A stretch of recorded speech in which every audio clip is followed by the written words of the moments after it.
A primeira etapa no ciclo de vida do HIV é a ligação viral à superfície da célula TCD4. A etapa seguinte é a entrada do vírus, que envolve uma cascata de interações moleculares entre a glicoproteína do envelope e dois receptores da superfície da célula T, um receptor primário e um correceptor. A subunidade GP120 da proteína do envelope liga-se primeiro ao CD4, o receptor primário. Isso induz uma mudança na conformação do GP120 que lhe permite ligar-se ao correceptor. Em seguida, a ligação ao correceptor desencadeia mudanças na conformação da subunidade GP41, levando à inserção de seu peptídeo terminal de fusão na membrana da célula hospedeira. A fusão resulta na liberação do genoma viral para dentro do citoplasma. Os correceptores são membros da superfamília de receptores acoplados às proteínas G. Já foi descrita mais de uma dezena de tipos de correceptores, mas somente duas variantes de correceptores, conhecidas como CCR5 e CXCR4, são utilizadas por todas as cepas de HIV. O conceito de que os correceptores desempenham um papel decisivo na doença causada pelo HIV tornou-se evidente quando da descoberta, em 1996, de uma mutação ou variante comum do gene que codifica o CCR5, conhecida como delta 32.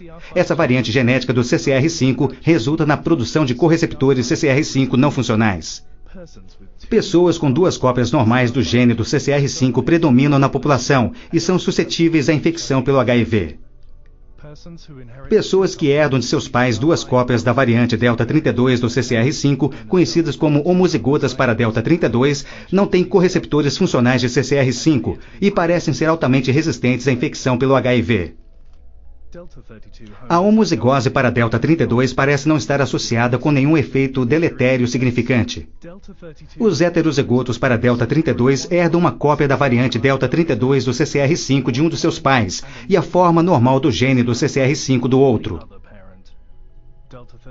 Heterozigotos para delta 32 podem ser infectados pelo HIV, mas a evolução da doença é significativamente retardada em comparação com pessoas que têm duas cópias normais do gene do CCR5.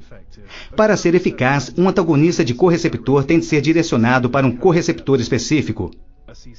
Um antagonista de correceptor CCR5, por exemplo, funciona ligando-se especificamente à molécula do correceptor CCR5. O correceptor ligado fica bloqueado para ligar-se à subunidade viral GP120, o que impede as mudanças de conformação do GP41, o que impede a entrada da partícula viral. Uma partícula de HIV incapaz de entrar na célula T não pode infectá-la e não pode replicar-se. Cepas diferentes de HIV variam quanto à sua capacidade de usar os principais correceptores para conseguir entrar na célula hospedeira. Algumas cepas de HIV usam somente o correceptor CCR5, algumas somente o correceptor CXCR4, enquanto outros vírus conhecidos como de tropismo duplo usam ambos. Um indivíduo infectado pelo HIV pode ter vírus que usam somente o CCR5, vírus que usam somente o CXCR4 ou uma mistura de vírus que usam o CCR5, o CXCR4 e com tropismo duplo. Na fase inicial da infecção, o vírus que usa o CCR5 predomina na maioria dos pacientes. Na fase tardia da infecção, surgem frequentemente cepas de HIV capazes de usar o CXCR4. Ao contrário dos inibidores de transcriptase reversa e de proteases que operam dentro da célula infectada, os antagonistas de correceptor funcionam somente fora da célula hospedeira. Por isso, os antagonistas de correceptor são classificados como inibidores de entrada. O mecanismo de ação dos antagonistas de correceptor apresenta uma diferença muito importante em relação a outros antirretrovirais. Em vez de se ligar a proteínas virais, essa nova classe impede a replicação viral, ligando-se às células hospedeiras humanas, como as células T e os macrófagos.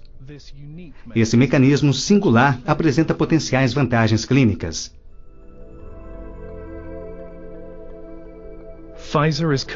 A Pfizer tem o compromisso de desenvolver formulações seguras e eficazes para o tratamento da doença do HIV.